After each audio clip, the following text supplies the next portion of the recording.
천국도 지옥도 따로 있는 것이 아니다. 이 세상이 있고 사람을 비롯한 생명들이 살아가고 그 삶 안에 천국도 지옥도 있다. 암에 걸리고 전쟁이 나고 이별을 겪는다고 해도 내가 오늘을 소중히 여기고 잘 살아내면 그것이 천국이다. 심각한 일이 터지더라도 내가 받아들이고 감정을 수습할 수 있고 심지어 소소한 즐거움을 찾아 기분이 좋다면 그걸로 장땡인 것이다. 학창시절 정요 1등이 반드시 공부 시간이 많았던 순서대로 정해지지 않는다.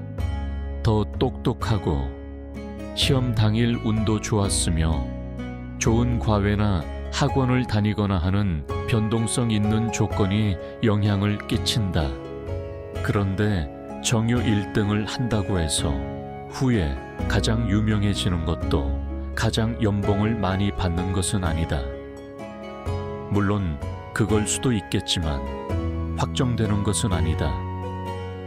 통제할 수 있는 결과도 있고 통제할 수 없는 결과도 분명히 있다. 나는 심판자가 아니다. 세상에 다른 일을 괴롭게 하고 고통을 주는 존재들이 있기는 하지만 나는 심판자가 아니다. 다만 나는 그들이 별로라고 생각할 순 있다. 나는 그들과 접촉 횟수를 줄이기로 결정할 수 있다. 나는 그들에게 정을 주지 않고 형식적으로 대할 수 있다. 세상은 불공평하면서도 또 희한하게 공평할 때도 있어서 그들은 알아서 벌을 받을 수도 있다. 그 벌의 구덩이는 자신이 만든다. 내가 상관할 바가 아니다. 마음에 꺼리낌이 없고 양심의 가책이 없이 일한다는 것을 누가 알아주지는 않는다. 다만 내 마음이 편하다. 고액 연봉을 받고 갑질하는 인사 담당자들 중에서 소시오패스도 있고 잘 나가며 돈 잘 버는 스타트업 대표가 사이코패스일 때도 있다. 그들은 포장한 이미지로 먹고 살고 벌도 안 받는다. 그리고 많은 사람들이 진실을 모른다. 그들은 양심의 가책도 없다. 앱스타인처럼 거물도 결국 가리고 있었던 추악한 진실이 밝혀졌다. 그들이 벌을 받지 않고 생을 마감할 수도 있지만 진실이 아닌 모습이 언젠가 드러날 위험이 존재한다. 그리고 사이코패스는 보통 사람이 당연히 느끼는 감정을 못 느낀다. 그들은 아마 진정한 기쁨이나 사랑도 못 느낄 것이다. 가진 것이 많지만 그 가치를 진정으로 느끼지 못하며 진심으로 주변 사람이나 풍경이나 주어진 환경들을 사랑할 수도 없는 가련한 존재들이다. 내가 하는 일은 시간을 들이는 만큼 서서히 스스로 깨달아가는 바가 분명히 생긴다. 점점 노련해지고 요령이 생긴다. 하지만 갈고 닦은 기량으로 결과물이 점점 좋아진다고 해도 그 결과는 내가 통제할 수 있는 부분이 아니다. 나는 그것을 받아들이고 또 받아들이지만 그것은 때로 너무나 부당하게 믿을 수 없게 잔인하게 굴 때가 있다. 나는 감수해야 한다. 하지만 내가 감수한다고 해서 그들의 잘못이 정당화되는 것은 아니며 내가 노력하지 않은 것도 아니다.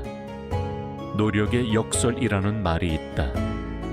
노력을 하면 할수록 오히려 그 그늘도 짙어져서 저항이 생기고 간절히 원하면 더 안 된다는 정말 어이없는 궤변이다. 하지만 공부 시간 순서대로 정요 등수가 정해지지 않았듯이 세상은 단일화된 기준을 적용받지 않는다. 세상은 불공평한데 불공평하다는 진리는 아이러니하게도 모두에게 공평하게 적용된다.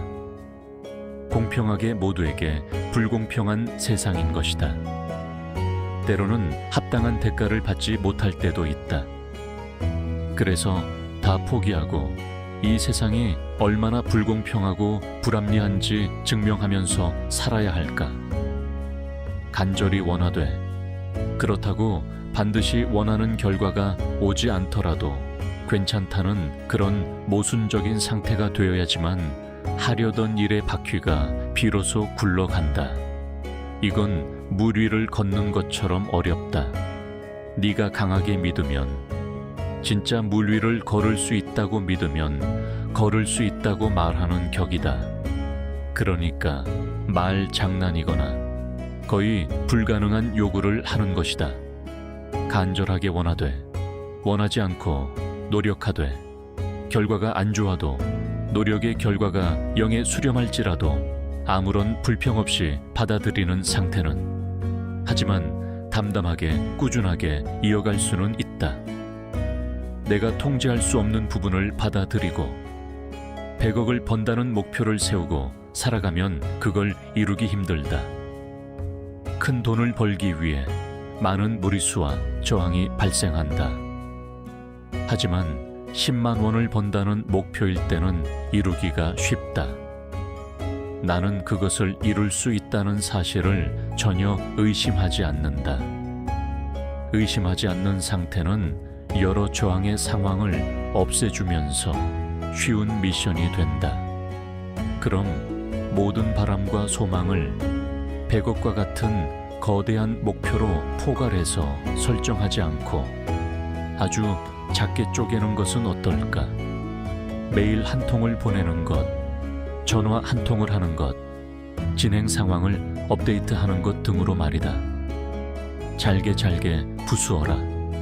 목표를 잘게 잘게, 아주 조그만 조각이 될 때까지 조각내면 더 좋다. 나는 이상주의자이다. 일을 할 때는 일 자체가 주는 어려움, 그 문제를 해결하기 위해 고민하는 것, 그것만 짊어지고 싶다. 기타 부수적인 것들, 무례함을 참느라 마음을 다치는 상황이 없기를 바란다. 사람은 돈을 벌기 위해 일을 하지만 마음이 너무 많이 다치면 그 상처가 버는 돈을 넘어설 때도 있다. 버는 돈을 넘어서는 거대하고 치명적인 상처는 사절해야 한다. 나는 결과를 통제할 수 없는 위치에 있지만 최선을 다할 수 있기는 하다. 그리고 내게 너무 독이 되는 것은 다행히도 거절할 수 있다. 일은 금전적 보상을 약속받고 하는 것이기는 하지만 그렇다고 보람이 우선 순위가 아닌 것은 아니다. 내가 진짜로 누군가에게 도움이 되었다면 그 가치는 성공 보수를 뛰어넘는다. 나는 그걸 알고 있다. 마음이 힘들 때가 있다. 그럴 땐 맘껏 힘들어해도 된다. 좋을 때도 있다. 그럴 때도 맘껏 좋아하면 그만이다. 지금까지도 앞으로도 힘든 날이 좋은 날보다 더 많을 것 같긴 하지만 그래도 좋은 날이 아예 없진 않을 것이다. 듣고 싶은 음악도 듣고 먹고 싶은 것을 기억했다가 먹고 쇼핑을 좋아하지 않더라도 이쁜 것을 보면 앞뒤 재지 말고 사기도 살 것이다. 일정한 시간과 노력은 항상 일에 쏟아부을 것이고 그 외에 시간은 내가 하고 싶은 것을 하면서 지낼 것이다. 어느 날 갑자기 지구가 멸망한다 해도 후회 없도록